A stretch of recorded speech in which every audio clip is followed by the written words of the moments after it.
नमस्कार, मैं शालिनी और आप देख रहे हैं केकेएन न्यूज, जो आपको निष्पक्ष सच्ची खबरें सबसे पहले केकेएन न्यूज पर मिलती है। सुप्रीम कोर्ट ने पूछा, कांवड़ मार्ग पर दुकानदारों को क्यूआर कोड लगाने की जरूरत क्यों?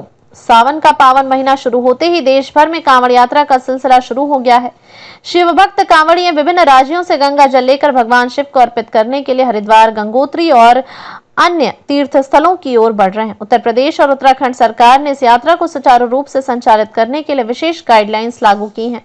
इन्हीं निर्देशों में से एक आदेश है जिसने अब कानूनी बहस को जन्म दे दिया है। सरकारों ने कांवड़ मार्ग पर मौजूद सभी दुकानदारों को क्यूआर कोड लगाने का निर्देश दिया है।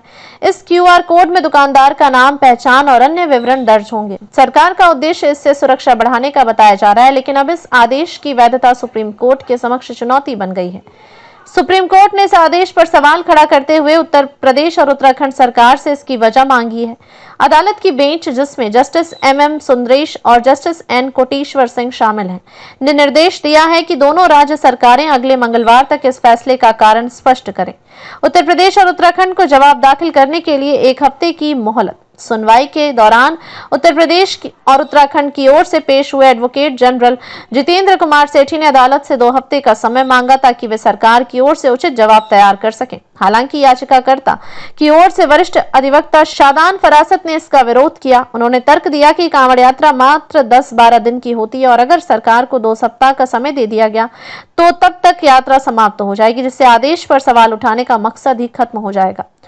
सुप्रीम कोर्ट ने फरासत की बात से सहमति जताई और दोनों सरकारों को केवल 1 सप्ताह का समय देते हुए सुनवाई मंगलवार को तय की है।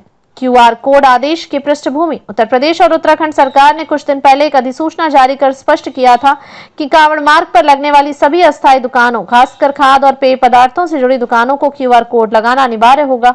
इसमें दुकानदार की पूरी जानकारी दर्ज होगी, जिससे प्रशासन को किसी आपात स्थिति में त्वरित कार्रवाई में मदद मिलेगी।